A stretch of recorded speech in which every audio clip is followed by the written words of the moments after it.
Hi everybody, Matt back with you. Hope you're okay. I'm starting today's adventure in a cave. I'm currently at Woodhouse Scar, which is in Scar Wood, just above Copley. I'm heading down right into the Copley centre. I thought I'd just start from here purely because there's no wind here. Despite the sun, it is a very windy day. And this is my Halloween video today. It'll make sense as we get further down. But we'll start with a little look at the rocks here. So like I said, this is a fairly impressive rocky outcrop just on the edge of King Cross, believe it or not. We have a cave. The rocks do go quite a long way. I've never actually seen these before,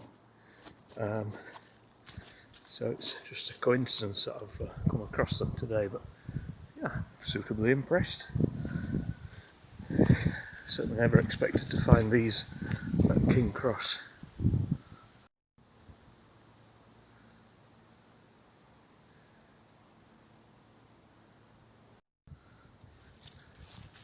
Just go on and on.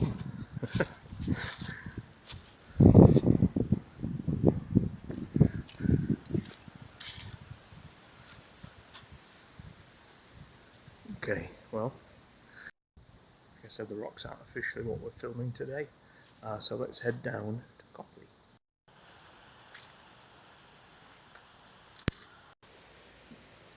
So I'm now by the river in Copley, the River Calder. Our story is based here. It's a story of two things.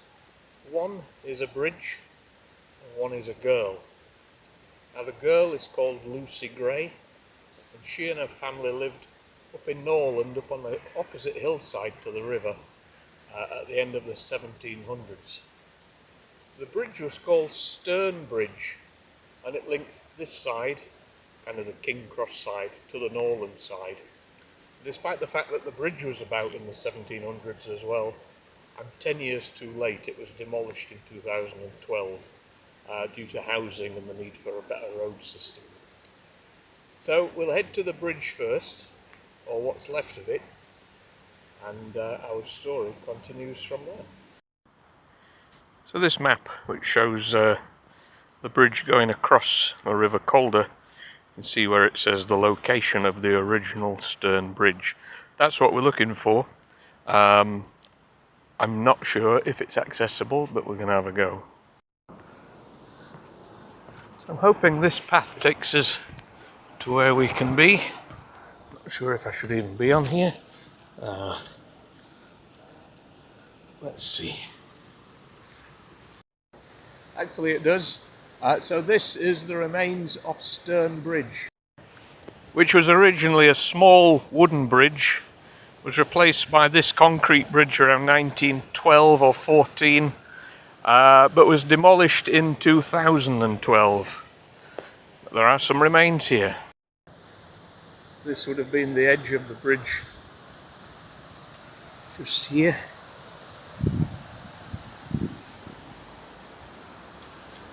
And that's possibly even the remains of the wooden bridge. But it is, as you can see, be careful, on the edge of a weir. So it crossed over to the other side, which you probably can't see, fortunately because of the sun, where the sun is at the moment. Yeah, that's amazing. Finally, there is actually some of it left here.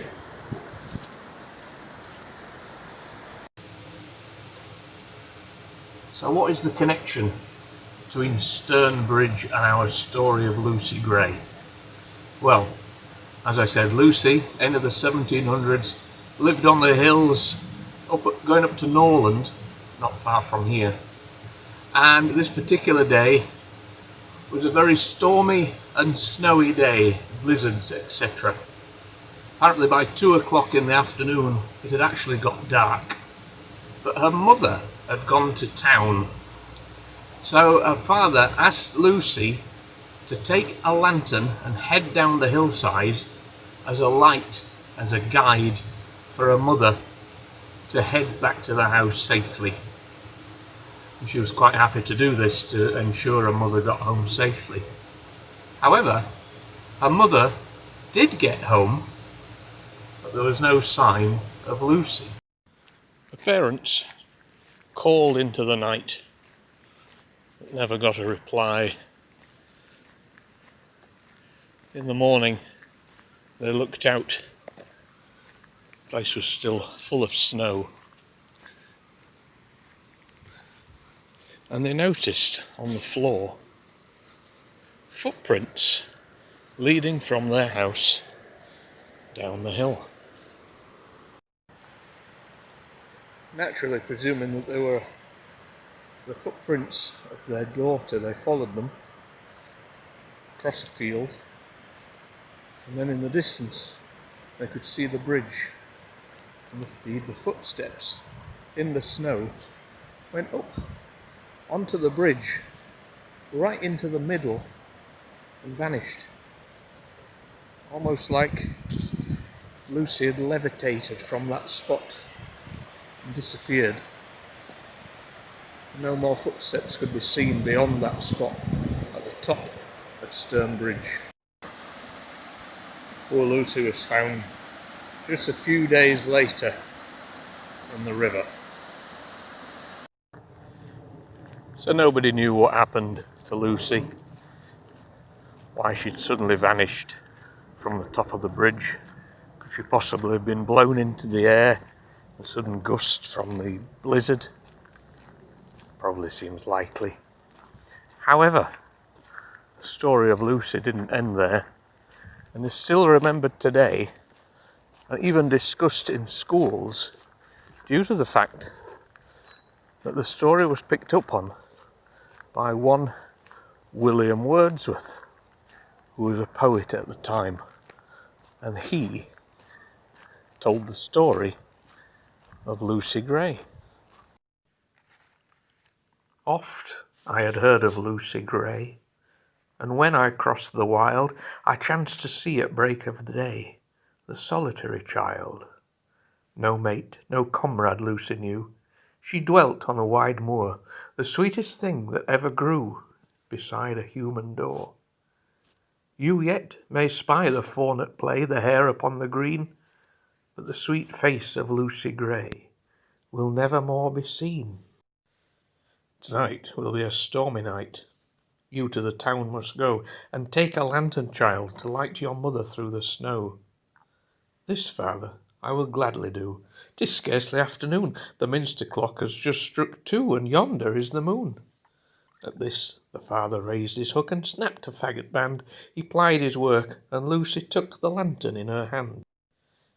Not blither is the mountain row, with many a wanton stroke. Her feet disperse the powdery snow that rises up like smoke. The storm came on before its time. She wandered up and down, and many a hill did Lucy climb, but never reached the town. The wretched parents all that night went shouting far and wide, but there was neither sound nor sight to serve them for a guide. At daybreak on a hill they stood that overlooked the moor, and hence they saw that bridge of wood a furlong from their door. They wept, and turning homeward cried, In heaven we all shall meet, when in the snow the mother spied the print of Lucy's feet. So downwards from the steep hill's edge they tracked those footprints small, and through the broken hawthorn hedge, and by the long stone wall. And then an open field they crossed. The marks were still the same. They tracked them on, nor ever lost, and to the bridge they came. They followed from the snowy bank those footmarks one by one into the middle of the plank, but further there were none. Yet some maintain that to this day she is a living child, that you may see sweet Lucy Gray upon the lonesome wild. O'er rough and smooth she trips along, and never looks behind, and sings a solitary song that whistles in the wind.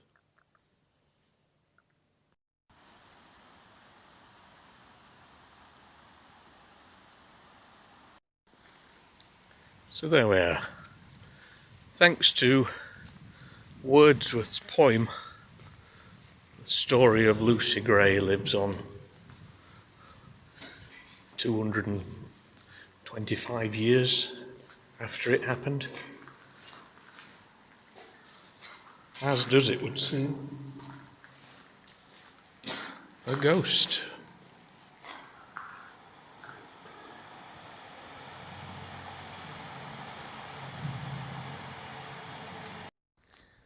It's like it says in the poem. Apparently on the fateful night each year you used to be able to see Lucy's ghost playing around the area of where the bridge was. Now, how true any of this story is, I don't know. But the bridge itself definitely existed, and the story was definitely passed on to Wordsworth, so the names have probably changed. The place definitely hasn't. If not before, have a fabulous Halloween. Don't have nightmares. See you soon.